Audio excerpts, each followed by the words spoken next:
Virtua Fighter is the originator of the 3D fighting game genre, and in today's discussion, I'll be looking at the groundbreaking home console version that put the arcade juggernaut onto a cartridge for the first, and might I add, the only time. This is the Sega Mega Drive 32X version of Virtua Fighter.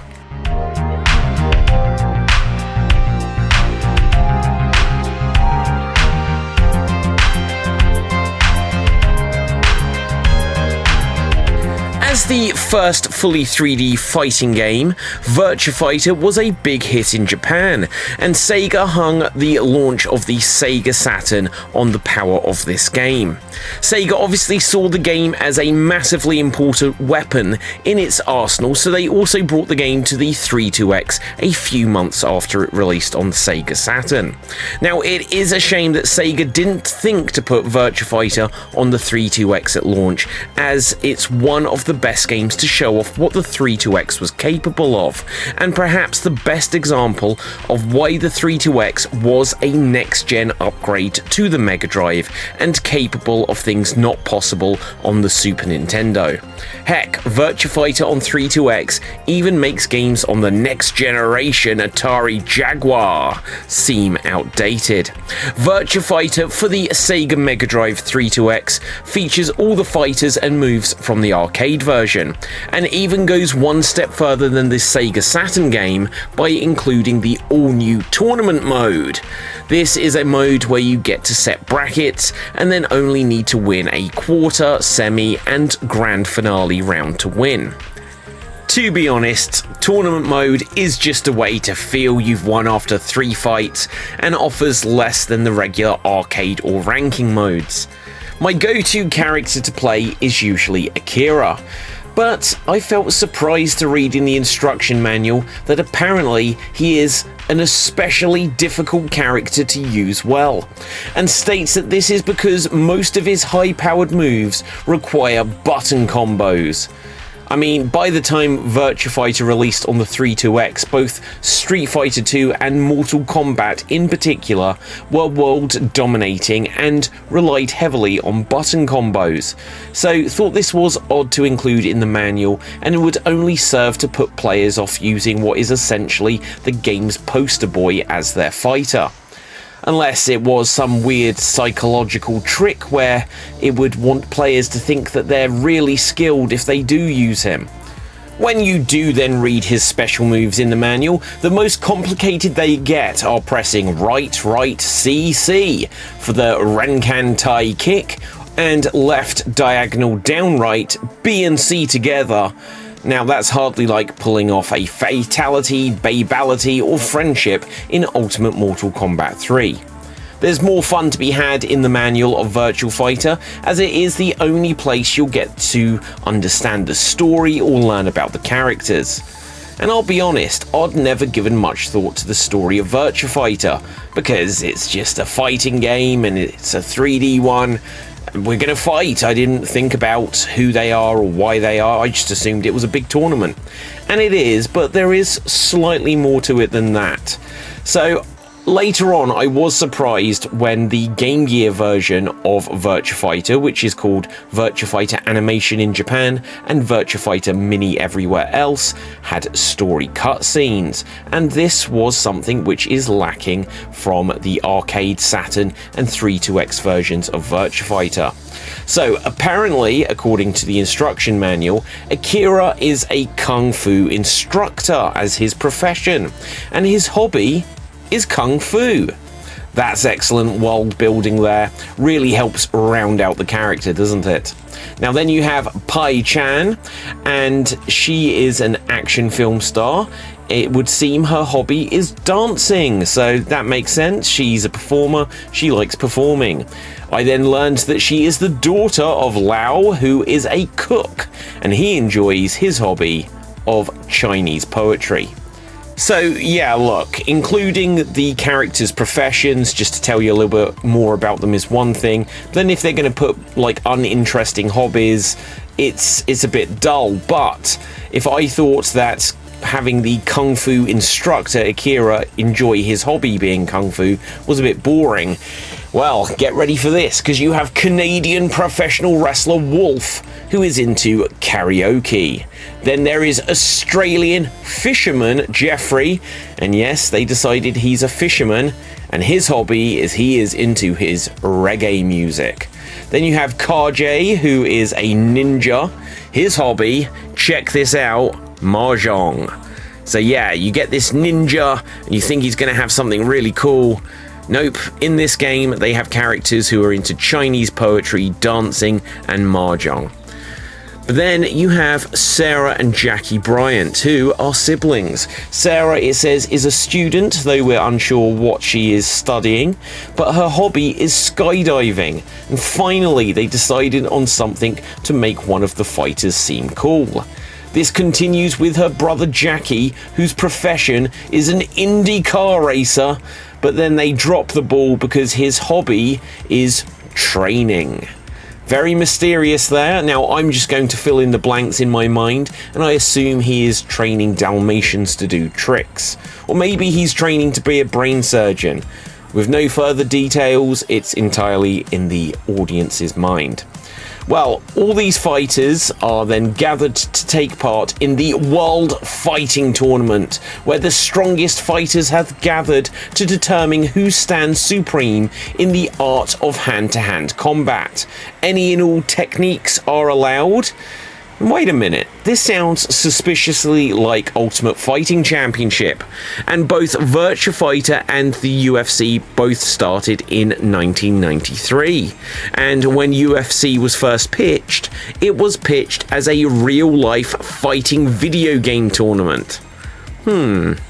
Now, by this stage, both Street Fighter and Mortal Kombat were probably the bigger influences, but with fireballs and blades being used in those games, it was Virtua Fighter that was the first to be purely based on hand-to-hand combat. So maybe UFC owns its origin to Virtua Fighter. I can believe that Akira is a worthy badass, and it's who the manual puts over as the last remaining master of Hakyuku Ken, if I've pronounced that correctly. This was the 8-point fist kung fu technique it says was developed by the Japanese army during World War II to create the ultimate fighting force. Wait, even the manual calls it Ultimate Fighting. Damn, Sega need to sue Dana White and TKO. Now, as for the other characters though, I'm not entirely convinced that brother and sister Jacky and Sarah and daddy and daughter duo Pai and Cook Lao are coincidentally all in the fighting elite. And although the idea of kayfabe in wrestling wasn't completely dead at this stage, the idea that a pro wrestler would be the ultimate fighter is a bit of a stretch. Now, it just depends if Wolf is closer to being a Brock Lesnar rather than being a CM Punk.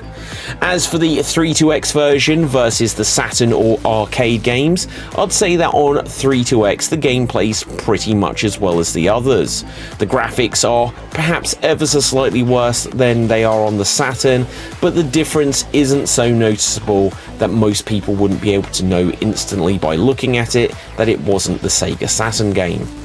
It shouldn't take most people too much effort to get through the game as their chosen fighter, and there is replay value in tackling the game as the various characters to learn their moves and techniques as they feel different from one another. It is a shame though that there are no story cutscenes, as this would give you more incentive to play through as each different character, just to get those endings. Even when you do go against the final boss, Dural, you don't see anything different if you win or lose the fight, because soon as that fight is over, it rolls straight into the credits. When you do face Dural, who is everyone's favourite T-1000-like chick, it's a first to 3 wins fight compared to a first to 2 wins fight with every other opponent. But you cannot continue if you lose. This is something you don't discover until you do fight her and lose, and then the end credits just roll. It's just a shame that there isn't a little extra reward for when you do win. The ranking mode is basically a 1 credit run, and so this is a way to truly test your mettle as a Virtua Fighter master to try to get a high rank. Now, when I play Virtua Fighter, I usually just do the arcade mode, if I'm honest, because I just know if I do ranking mode that I'll get up to that pesky mirror match against the same fighter that I'm playing as, and it'll kick my butt. Now, it's unfortunate for the legacy of the 32X version of Virtua Fighter that Sega were going through their least thought out and communication lacking time period. With the arcade version of Virtua Fighter having released in 1993 and the Saturn game being a launch title in 1994 in Japan and 1995 in the rest of the world, you may understand that the late 1995 release of the 32X version was perhaps a little late to the party. But the situation is actually a fair bit worse than that. The 32X version of Virtua Fighter not only released a few months after the Saturn port, but it also released a few months after the upgraded Virtua Fighter Remix had hit the arcade and Saturn. So whilst the 32X version may hold its own against the Saturn version of Virtua Fighter, compared to Virtua Fighter Remix, the 32X version looks quite dated. Add to this that Virtua Fighter 2 had already hit arcades, and this seemed yesterday's news by the time it came out on 32X. It's a shame. If Sega had been smart and not competed with themselves by releasing both a 32-bit console in the Saturn as well as a 32-bit add-on device in the 32X, but then decided to demonstrate no strategy between the two products, this could have launched at the same time on both new platforms. As one of the later 32X releases, it perhaps represents the upper limit of what the 32X was capable of, in that it's not far off the Saturn release, but in my opinion it is in ways a more limited version. If Sega could have skipped over this port of regular Virtua Fighter 1 and instead put Virtua Fighter Remix on here, people would have perhaps found new faith in the 32X, as people would have looked at it and not only seen that the 32X could hold its own against the Saturn version of Virtua Fighter Remix, but it would have also looked better than the original version of Virtua Fighter on the Saturn. It may have even given players hope that Virtua Fighter 2 was possible on the 32X. This, of course, is something that we didn't find out and may never know. Could the 32X have supported Virtua Fighter 2? The 32X fizzled out so quickly, it's probably fair to say that the developers had not yet got to the point where they had done everything on the 32X that it was capable of. The game's metalhead and dark side on the 32X did show that it was capable of using textured polygons, and that's all Virtua Fighter Remix was above the original Saturn and 32X games. Now, if you have a 32X, I think this is one of the essential games to own alongside Star Wars and Knuckles Chaotix, as the must-have reasons to even own Sega's Mushroom Cloud add-on device. On this channel, I've previously covered both Virtua Fighter Mini, which is the Sega Game Gear game, also known as Virtua Fighter Animation in Japan, and I also recently covered the Sega Mega Drive Virtua Fighter 2. It's just such a shame that whilst Mega Drive and even 32X players could get Virtua Fighter 2 to plug into their 32X, it would only be a Genesis level demake of the game. And that's not to say that the 16-bit version of Virtua Fighter 2 is bad, because as I said in my video, I actually quite like it, but there must have been something of a bitter taste in the mouths of 32X owners to see that the standard Mega Drive had Virtua Fighter 2, but after the fine job of porting the first game, the 32X would be left out in the cold and not be blessed with the sequel. So I've been covering all of the weird versions of Street Fighter games here on the channel, so if you've not seen them and are into fighting games, I would recommend you check them out. But this is also now the third Virtua Fighter game I've covered, and like with the Street Fighter games, I've once again started my journey with the lesser loved games in the franchise, but there is still plenty more Virtua Fighter games to plough through in future episodes, so do check them out on the channel for when they do drop. Now, if you haven't done so already, I really would appreciate if you would smash that subscribe button here on the Geek Battle Gaming YouTube channel, and of course go over to www.xstreamed.tv/gaming to get the written article version of today's discussion. And with that, until next time, stay safe, always stay extremed, and ciao for now. Boom, and we're off the air.